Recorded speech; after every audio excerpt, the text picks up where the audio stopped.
Back to the channel. आज हम बात करने वाले हैं डिस्ट्रीब्यूटेड सिस्टम के एक सुपर पावरफुल कॉन्सेप्ट के बारे में, जो कि है मैसेज ओरिएंटेड कम्युनिकेशन। सोचो एक ऐसा सिस्टम जहां प्रोसेस डायरेक्ट बात नहीं करती, फिर भी परफेक्टली कम्युनिकेट कर लेती है। No waiting, no blocking, but message जा रहे हैं, आ रहे हैं और सिस्टम स्मूथली चल रहा है। अगर तुम्हें लगता है कि आरपीसी, आरएमए या क्लाइंट सर्वर ही सब कुछ होता है, तो भाई आज का लेक्चर तुम्हारी थिंकिंग ही चेंज कर दी। इन तक देखो, क्योंकि मैं तुम्हें बताऊंगा मैसेज ओरिएंटेड कम्युनिकेशन क्या होता है, कैसे काम करता है और रियल लाइफ सिस्टम इसको क्यों प्रीफर करते हैं। So without wasting much time, let's get started. Alright, सबसे पहले समझते हैं communication in distributed system. Distributed system का मतलब क्या होता है? डिस्ट्रीब्यूटेड सिस्टम में मल्टीपल प्रोसेसेस होते हैं और ये प्रोसेस आपस में डेटा एक्सचेंज करते हैं। इसी को हम कम्युनिकेशन बोलते हैं।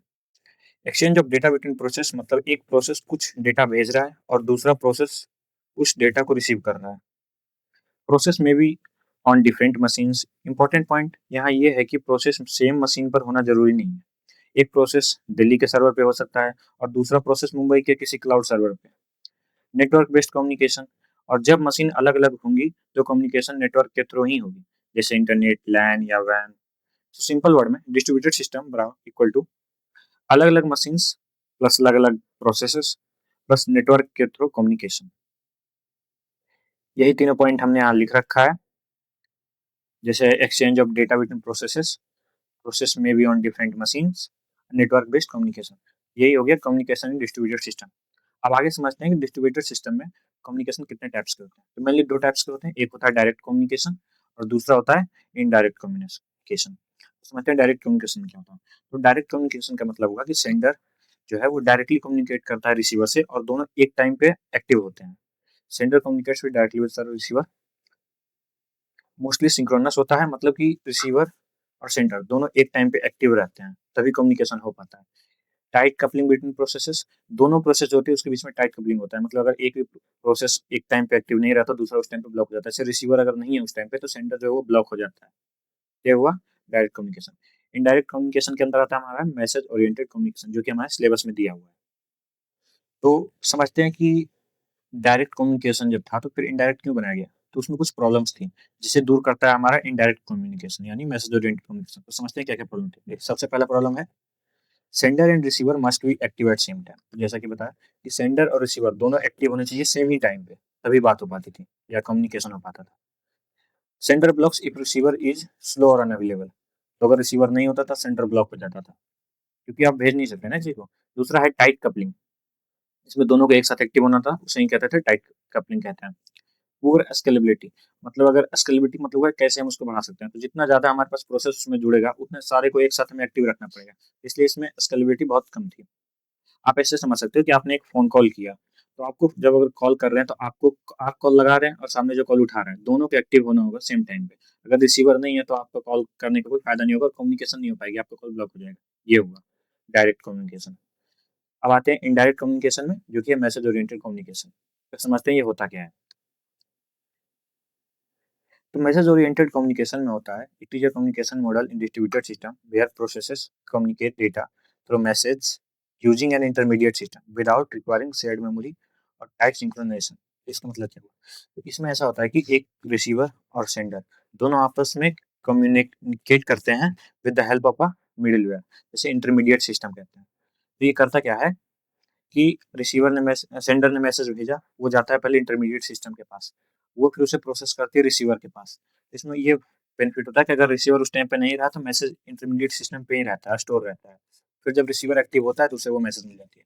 उसके बाद क्या है, इसमें हमें शेयर्ड मेमोरी की जरूरत नहीं पड़ती, क्योंकि दोनों अलग अलग सिस्टम है तो दोनों अपनी अपनी मेमोरी से काम करते हैं। जैसे सेंडर ने अपनी मेमोरी पे मैसेज टाइप किया और उसे भेज दिया, वो चला गया इंटरमीडिएट सिस्टम के पास, फिर इंटरमीडिएट सिस्टम ने उसे रिसीवर के पास भेजा, दोनों अपनी अपनी मेमोरी पे काम करते हैं, शेयर्ड मेमोरी की जरूरत नहीं पड़ती। टाइट सिंक्रोनाइजेशन की जरूरत नहीं पड़ती, क्योंकि दोनों अलग अलग टाइम पे भी एक्टिव होते हैं तभी मैसेज चला जाता है, क्योंकि अगर रिसीवर इनएक्टिव है तो वो इंटरमीडिएट सिस्टम पे मैसेज रह जाता है। फिर इसी में है sender and receiver are loosely coupled and time independent. वही सेम चीज है कि सेंडर और रिसीवर इसमें लूजली कपल्ड है, टाइटली नहीं होते। कभी भी रिसीवर आकर मैसेज ले सकता है या सेंडर कभी भेज सकता है, भेजने के बाद दूसरे काम में लग सकता है। ये हुआ टाइम इंडिपेंडेंट है, कभी भी आके ज्वाइन कर सकते हैं। इसके एग्जांपल में हम ये समझ सकते हैं, ऐसे समझ सकते हैं जैसे व्हाट्सएप है, तो हमने मैसेज भेजा किसी को, अब उधर उसने डेटा ऑफ कर रखा है तो फिर क्या होगा, मैसेज हमारा क्यू में चला जाएगा व्हाट्सएप सर्वर के पास और वहाँ स्टोर रहेगा।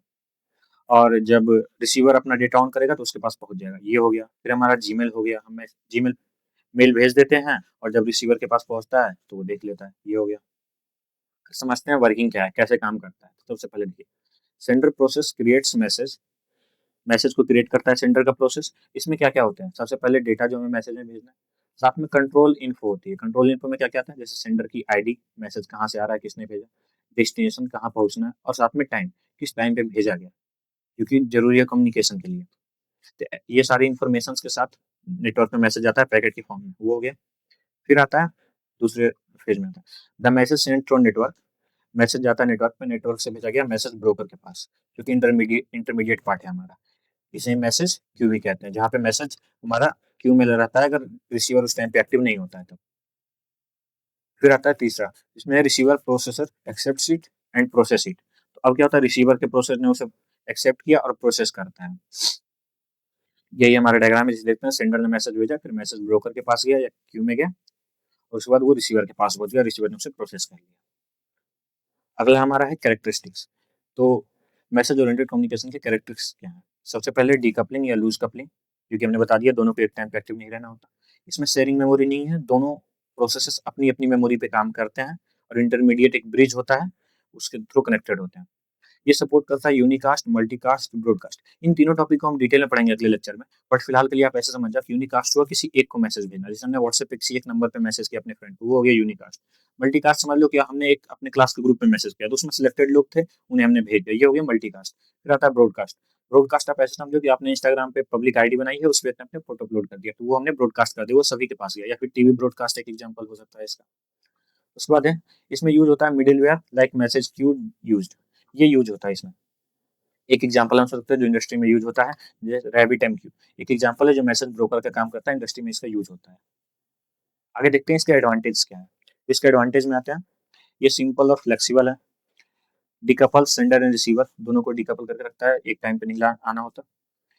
Works well with heterogeneous data distributed system. तो हेट्रोजीनियस डिस्ट्रीब्यूटेड सिस्टम अगला यूनिट में पढ़ेंगे, बट अभी आप इतना समझ लो हेट्रोजीनियस डिस्ट्रीब्यूटेड सिस्टम का मतलब ये हुआ कि इसमें अलग अलग प्रोसेसर ऑपरेटिंग सिस्टम काम करते हैं। जैसे एक मशीन है लिनक्स का, एक है विंडोज का, तो ये उन पे भी सही से काम करता है, ये अच्छा काम करता है, तो वो एडवांटेज हो गए। इसके कुछ लिमिटेशंस है, लिमिटेशंस में आप समझ सकते हैं, ये स्लोअर देन शेयर्ड मेमोरी होती है। जैसे अगर एक कम्युनिकेशन हो रहा है जो कि शेयर्ड मेमोरी पे हो रहा है, डेटा एक ही मेमोरी पे प्रेजेंट है, एक प्रोसेस ले रहा है फिर उससे दूसरा ले रहा है, तो वो थोड़ा सा फास्ट हो जाता है। बट इसमें नेटवर्क पे जाता है, फिर दूसरे रिसीवर के पास पहुंचता है, तो थोड़ा सा स्लो हो जाता है। फिर आता है high overhead due to message creation, transmission and distribution. तो होता है क्या, देखिए जब भी हम मैसेज इसमें भेजते हैं तो इसमें बहुत सारी चीज आती है। मैसेज जो हमारा डेटा है, साथ में कहाँ से आ रहा है, कहाँ जाना है, तो नेटवर्क पे थोड़ा सा ज्यादा मतलब जोर पड़ जाता है, या ओवरहेड हो जाता है, तो वो हो गया। वही है ट्रांसमिशन में भी और डिस्ट्रीब्यूशन में। सो गाइज, आज के लेक्चर में हमने मैसेज ओरिएंटेड कम्युनिकेशन को क्लियरली समझा, concept, working and real life relevance के साथ। अगर वीडियो यूजफुल लगा हो तो लाइक, शेयर और सब्सक्राइब करना मत भूलना। नेक्स्ट लेक्चर में हम इससे रिलेटेड और एडवांस टॉपिक को कवर करेंगे। Till then keep learning, keep thank you.